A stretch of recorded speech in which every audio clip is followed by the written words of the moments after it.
E o Redação Novo Tempo já está de volta. A gente agora vai falar sobre essa tragédia para o acervo da história no Brasil. 200 anos de história que foram perdidos num incêndio que durou mais de 6 horas no Museu Nacional no Rio de Janeiro. O edifício fica na cidade do Rio, como eu já falei, teve 90% do acervo perdidos. De 20 milhões de itens, hein? Totalmente destruídos agora.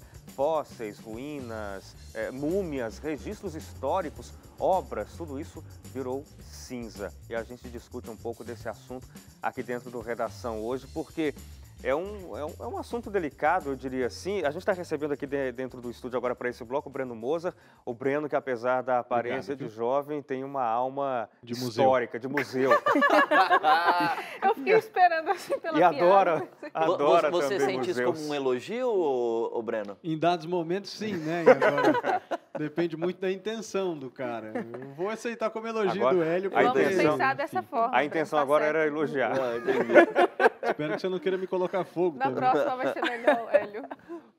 O museu pegou fogo, foi domingo, né? Domingo, 7h30 da noite, começou o fogo, os bombeiros não conseguiram controlar a situação na segunda-feira, já no finalzinho da madrugada, já de manhã, mas aí já era tarde demais, 90% do que tinha ali se perderam, viraram cinza, e aí muita gente começou a chorar. E na verdade, assim, né? 90% acabou se perdendo no incêndio, e os 10% que não foram perdidos não é porque conseguiram salvar, é porque era Estavam um em prédio outro- anexo, né? Que não pegou outro fogo. lugar. Mas aonde pegou fogo, parece que a única coisa que sobrou foi um meteorito lá, porque obviamente... Pouquíssima coisa, a gente vendo imagens. É triste mesmo, né? Tem gente chorando, principalmente os funcionários. E num dado momento, quando o fogo acalmou ali um pouquinho, e depois voltou, mas nesse intervalo, tem imagens de funcionários jogando coisa para fora pela janela.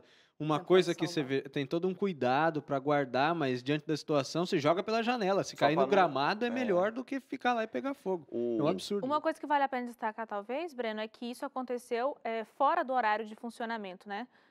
O museu tinha Pelo menos funcionado... vidas humanas não foram ceifadas, né? Uma outra coisa que a gente poderia questionar, né? Se tivesse acontecido no horário de funcionamento, com várias Uhum. pessoas ali. Tem uma coisa, de repente quem está em casa acompanhando tem visto, né, ao longo da semana várias informações sobre o museu, etc. Mas acaba acompanhando bastante a Novo Tempo. Para você ter uma noção da importância do que tinha nesse museu, eu vi uma postagem muito interessante do Rodrigo Silva, apresentador do programa Evidências, Que é arqueólogo. falando sobre, ele é arqueólogo também, falando sobre esse museu e o quão grande tinha sido a perda né, por conta desse incêndio. O Rodrigo ele disse que o maior acervo arqueológico da América Latina estava nesse museu. Uhum. Então O pensa, nosso Museu Nacional era considerado irmão do Museu de História Natural de Paris, de Nova York, de Londres, que são museus de expressão mundial, né? Uhum. Só que, não preciso dizer, que não tinha nenhuma ínfima parte do cuidado que os outros têm na Europa e nos Estados Unidos. E não por falta de vontade de quem trabalhava lá, obviamente. Né? Não, falta de investimento, falta de, eu acho que a gente pode dizer falta de prioridade, porque, inclusive, nesses dias, ontem, anteontem, o atual ministro da Cultura, se pronunciou, disse isso é culpa dos governos anteriores. Agora ninguém quer assumir o problema, né? Então disse é culpa dos governos anteriores. Realmente, mas não só do governo da Dilma e não só do governo do Lula, do FHC, mas do Itamar, de todos eles, dos governos militares e civis, dos governos democráticos e não democráticos. Desde 1889, com a proclamação da independência, todos os governos têm culpa disso. Veja, por exemplo, que uma informação interessante, talvez o telespectador não tenha pegado. Juscelino Kubitschek foi o último presidente a pisar no Museu Nacional. Nenhum dos outros presidentes pisou lá. E eu me arrisco a dizer, eu não tenho informações a respeito disso, mas eu me arrisco a dizer que ele pisou lá enquanto a sede do Executivo Nacional era o Catete, que ficava no Rio de Janeiro. Porque indo para Brasília, duvido muito que faria uma viagem de tantos quilômetros para visitar o Museu Nacional. Exatamente. Tá, só uma correção, você falou independência, é claro, você estava querendo dizer a proclamação da República em 89. Agora você estava falando sobre investimentos, né? Muita gente está falando que faltou investimento, faltou mandar verba, tem uns números aqui interessantes, o Breno estava falando isso no Conexão Novo Tempo no começo da semana, R$ 268.400 é o montante gasto pelo Museu Nacional do Rio de Janeiro até agora, né? Até o trágico não sei se dá para chamar que é o trágico fim, porque o que se perdeu, né? Você pode reconstruir o prédio, você pode fazer uma nova fachada, mas o que tinha ali já era, acabou para sempre. Acabou. Isso se a fachada não cair, né? Se a fachada não cair, a Defesa Civil está ainda sem definição sobre isso.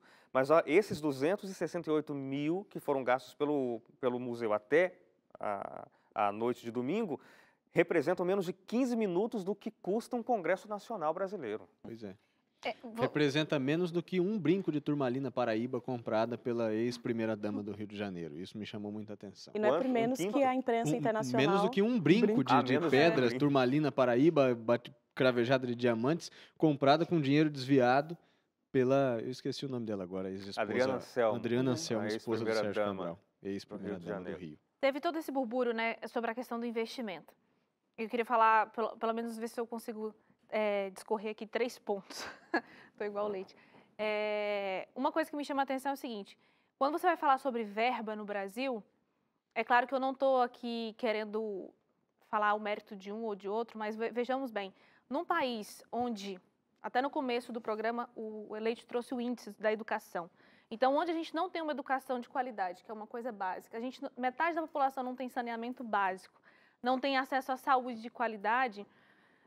e aí você pensa, se não tem verba para tudo isso, porque o que todo mundo reclama é o seguinte: educação está ruim porque não tem verba, saúde está ruim porque não tem verba, então cultura também vai entrar nesse parâmetro aí de não ter verba. Aí você pensa, a gente não tem verba nem para as coisas básicas, como verba a gente vai até tem, dinheiro tem. A Lei Rouanet, nossa, leva milhões e bilhões de reais todo ano para uma série de projetos culturais duvidosos, pelo menos, eu diria, vamos dizer assim, duvidosos. O próprio Ministério da Educação, agora muita gente, inclusive na segunda-feira, com os bombeiros trabalhando lá, rolou protesto porque a galera queria entrar para abraçar o museu e atrapalhar o serviço dos bombeiros, porque depois está pegando fogo, não adianta abraçar, né? Ia só atrapalhar o serviço dos bombeiros cariocas lá, fluminenses. Mas, criticando aí o presidente atual, Michel Temer, o teto de gastos. É bom destacar, não quero defender o Michel Temer, você pode ter a tua opinião a respeito dele, mas não foi em 2 anos que o problema todo começou a acontecer e culminou no incêndio do Museu Nacional. 10 anos atrás, a gente inaugurava uma universidade federal, um instituto federal por ano e mandava a gente passear para fazer especialização de doutorado, mestrado no exterior, com verba do Ministério da Educação, e o museu já estava em condição precaríssima. Fios aparentes... literalmente caindo aos pedaços, partes isoladas, porque pedaços caíam nas pessoas. Né? Especialistas já tinham ido lá fazer avaliação, dizendo, olha, isso aqui vai pegar fogo, isso aqui vai dar, Sim, vai dar um ruim. Olha os vistos, aquilo não ia dar certo. O museu não tinha sequer uma brigada de incêndio, o museu não tinha sequer nem hidrante tinha, nem hidrante tinha. 2 hidrantes estavam lá perto e mesmo assim não deram conta do recado. Aí, só terminando, vou pelo menos falar o segundo ponto. E aí, de um outro lado, a gente tem também a questão da má administração pública, né? Porque você falou da Lei Rouanet, existe uma certa verba, né, destinada, mas que de repente foi mal administrada. O ministro da Casa Civil disse que a Universidade Federal do Rio de Janeiro, que é quem administra o museu, tem a verba disponível, né? A universidade diz que, olha, a gente não tem verba, essa verba reduziu. O ministro da Casa Civil disse, olha, eles tiveram um aumento de verba, mas disponibilizaram pouco para o investimento no museu. E é como você disse, né, agora há pouco, a culpa vai jogando para um lado para o outro. Um disse que não tinha verba, o outro disse que tinha, mas o que aconteceu foi uma má administração pública do dinheiro. E a imprensa internacional, ela destacou essa questão da prioridade, né? Então, em todo momento, você pode, não sei se posso citar aqui os jornais, não sei. Fica à vontade. O The Guardian, por exemplo, ele falou que essa situação pode ser uma metáfora da situação econômica, política, socioeconômica do Brasil, né? Exatamente do fato de que esse museu está em ruínas, assim está também as outras áreas, como você citou, né? Então, assim, destaca The New York Times, The Guardian, né, O País, todos falaram exatamente nesse ponto de que essa tragédia, né, basicamente é um reflexo das decisões políticas econômicas que o Brasil tem tomado até aqui. Parece que tudo se converge, porque sempre que esse tipo de coisa ocorre, aí o alerta se acende. Eu me lembro bem de Mariana, por exemplo. Quando a gente teve o rompimento da barragem Mariana, foi aquele alarde, o país se mobilizando, e aí é Ministério Público de um lado, é Justiça de outro, é Estado, é empresa, é investidor internacional, todo mundo aparece falando alguma coisa, mas a gente já está chegando aos 3 anos de Mariana, e até agora tem famílias fora de casa, tem gente doente, a gente tem os pescadores sem condições de trabalhar, até hoje. Então, naquele momento, daquela efervescência e passa. Esse caso, infelizmente, tende a ser a mesma coisa, porque o Museu Nacional do Rio de Janeiro foi o caso que pegou fogo, mas a gente tem outros lugares. A Biblioteca Nacional também no Rio de Janeiro pode pegar fogo daqui a pouco. Exatamente. E já foi, muitos especialistas já disseram que a Biblioteca Nacional corre o risco de pegar fogo. E veja, é uma biblioteca, só tem papel lá dentro, né? É altamente inflamável. E há anos vem dizendo isso. E agora aconteceu o incêndio e ninguém se importa com a Biblioteca Nacional. E o incêndio agora do Museu da História, do Museu Nacional do Rio de Janeiro, é uma reprise do museu lá de do Museu da Língua Portuguesa. O Museu da Língua Portuguesa. Foi Eu, 2015. inclusive, fui ao microfone da Rádio Novo Tempo na segunda-feira de manhã, tristemente. Eu sou bastante nacionalista, gosto disso, gosto de preservar a nossa história. Fui triste para anunciar o incêndio do Museu Nacional e antes fui triste anunciar o incêndio do Museu da Língua Portuguesa, respeitando as proporções, né? O Museu da Língua Portuguesa não guardava um acervo tão grande, era mais um acervo de conhecimento, coisa que pode ser refeita diferente do Museu Nacional. Mas daqui a pouco eu volto lá para falar que pegou fogo na Biblioteca Nacional. E o que me chama a atenção é que tem verba, sabe? Tem verba. O Rio de Janeiro, a própria Prefeitura do Rio, o Governo do Estado, os convênios, até o Governo Federal, inauguraram lá o Museu do Amanhã e gastaram milhões de reais, bilhões talvez, para inaugurar o Museu do Amanhã. Tá lá, legal. É um tremendo investimento, é válido, é bonito, chama atenção e o povo precisa, a cultura também, mas em detrimento de abandonar a história passada, né? O Hélio falou de Mariana, mas com o incêndio da Botkiss, diversas ações foram sancionadas para que mudasse essa realidade de incêndio em locais não regularizados, né? E por que pareça, essa é a realidade de muitos lugares. E deve ter verba mesmo, né, Breno? Porque depois que tudo aconteceu, o BNDES liberou essa semana 25 milhões. O Ministério da Cultura liberou 10 milhões numa semana. O dinheiro tem. Agora mal utilizado. Por que não liberou antes? A questão porque não liberou antes ou porque quem é responsável não brigou antes, porque eu me lembro muito bem também de quando artistas intelectuais brasileiros estavam lá em Cannes fazendo protesto, quando o Ministério da Cultura deixou de ser um ministério isolado e passou a estar incorporado em outro ministério, e foram ao mundo declarar que estávamos destruindo a cultura nacional, porque não tem mais o Ministério da Cultura como nome, embora ele existisse dentro de outro,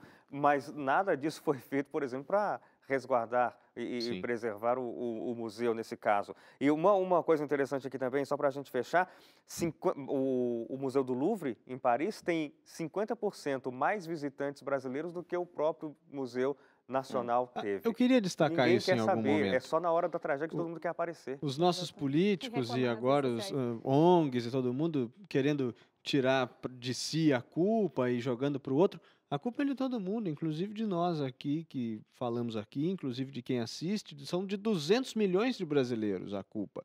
Porque quantas vezes a gente se preocupou em cobrar mais esse tipo de investimento? Quantas vezes a gente se preocupou com a história nacional? Eu não tive a oportunidade de visitar o Museu Nacional no Rio de Janeiro, gostaria, agora eu nem sei se eu quero mais.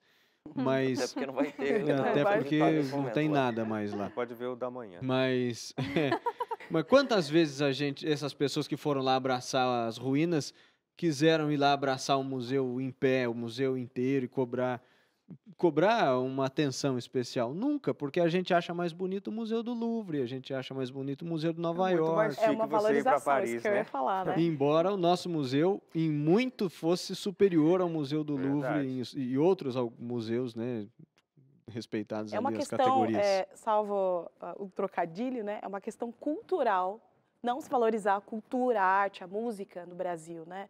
Então, eu acho que se um cinema 3D fosse incendiado, ou um shopping caísse aos pedaços. A gente não valoriza a nossa história e o que a gente tem, mas o ex-ministro das Antiguidades do Egito nós tínhamos no Museu Nacional um acervo egípcio muito grande, o ex-ministro se pronunciou e disse, olha, se não querem cuidar direito, devolvam para o Egito.